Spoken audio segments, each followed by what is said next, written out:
Maurice Beta, Helpful Trucker here. Welcome back to another one. Lately, you've probably seen all the headlines, new CDL laws, crackdowns on illegal visa holders, all that stuff. And if you're someone considering getting into trucking right now, you might be wondering, is all this going to make it easier for me to find a job or more difficult? Well, here's the truth. What's happening right now in trucking is a major reset. And for U.S. citizens or legal residents who are serious about building a real career, this reset may represent an opportunity for you. So in this video, I'm breaking down what's changing, how it affects the job opportunities in trucking, and how this reset could actually be one of the best things to happen for new truck drivers in a long time. So here's the short version. Over the past year, the FMCSA, Federal Motor Carrier Safety Administration, in several states started tightening up who's actually eligible to hold a CDL.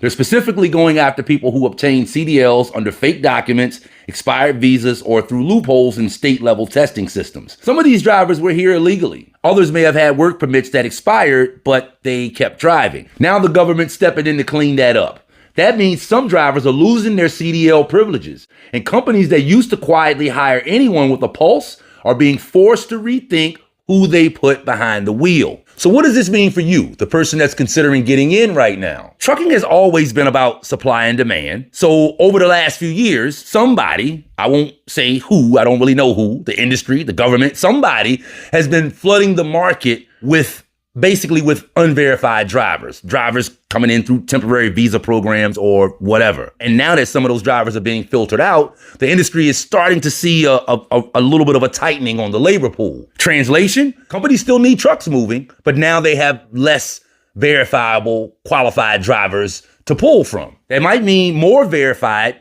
legal, dependable drivers may become valuable again. And that includes you, the one that's thinking about getting in trucking right now. As long as you're willing to come in, not cut corners, do things the right way, and build a reputation, a solid reputation behind yourself. Now, let's be clear. This probably does not mean that suddenly companies are going to start paying top dollar for new rookies tomorrow. But what it does mean is the people that are positioned correctly, when the dust settles, clean record, good attitude, consistent, will probably have more leverage and more options than they did before. So what should you be doing right now while the industry is reshuffling? First, get your CDL from a legitimate state-approved school. Don't cut corners. The same systems and processes and organizations, if you will, that are being cleaned up right now are the same ones that let students slide through that wasn't supposed to let them slide through before. And you don't want your license tied to anything questionable. Second, protect your MVR from day one. Sometimes what can happen in a situation like this is the more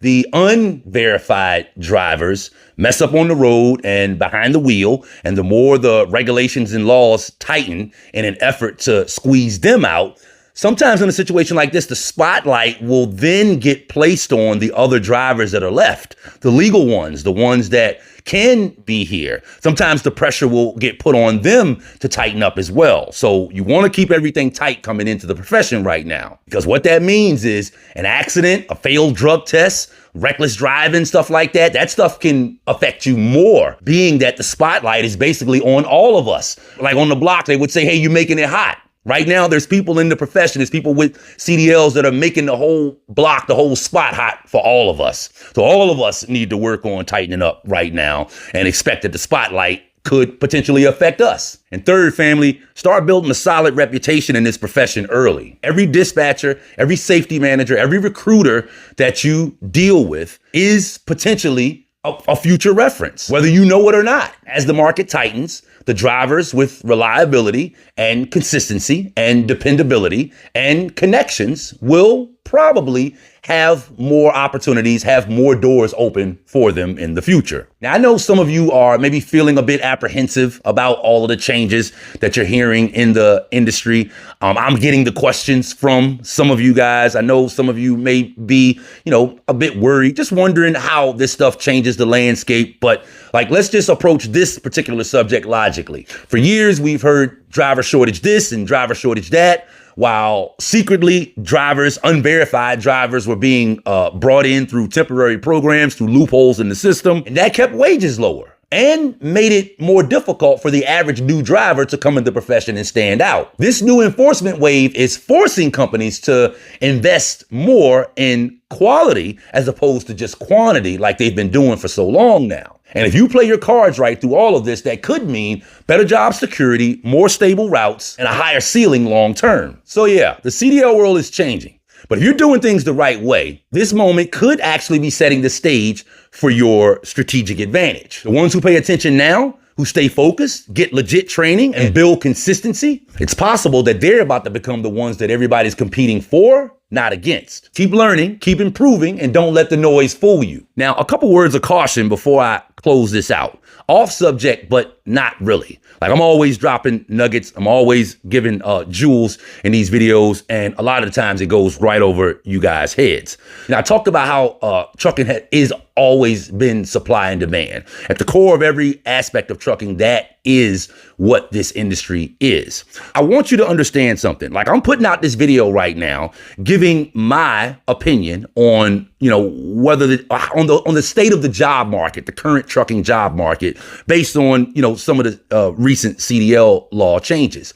So let's just say that this video does well. It may or may not. And let's just say thousands and thousands of people see this video. What do you think that's going to do to the trucking job market as people listen at this video and other videos like it, and as they feel that now's a good time to come in? Doesn't it make sense that a wave of people would then begin to come into the trucking profession? Now, the reason I'm telling you that is because, again, that's what's at the core of every aspect of trucking. New people particularly will come in the profession, and everybody wants to know kind of some of the same things. What's the best company to go to? What's the best school to go to? What's the best truck to get when you're a new owner operator? What's the best freight to be on? Whatever it is, everybody wants to ask questions like that. But what you have to understand is, as people find out what the best is and everybody starts to go to that place, that shifts market conditions, which means basically, like,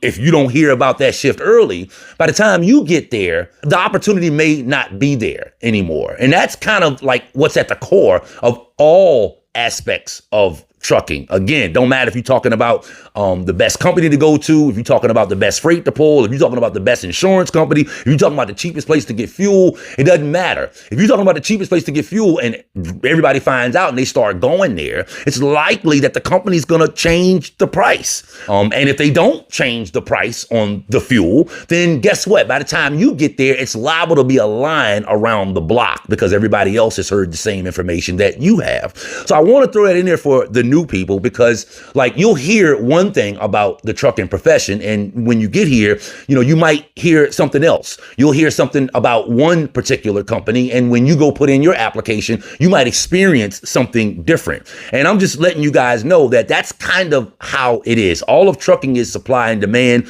and something that's popular here in this profession is those that know won't tell, and those that tell and talk typically don't know. And that's kind of the unconscious rule that a lot of people in this profession follow. So I just wanted to drop that on you. Like, again, you hear this video and you say, hey, now's the time to get started, and you get here and you can't find a job or whatever. Conditions change. Market conditions change rapidly in trucking. Trucking is all about supply and demand. It's the first nugget I want to drop on you. And one more thing I want to share with you real quick before I hop off this video. Somebody is maybe still watching this video at this point, and you're thinking to yourself, isn't this the same guy that gave us 11 reasons why you should rethink getting into trucking just a couple of months ago? Isn't this the same guy that was going through all of those negative aspects, all of those negative circumstances that new truckers may have to go through when they get started in the profession right now? And absolutely, I am the same guy, and I do have the same exact opinion about trucking.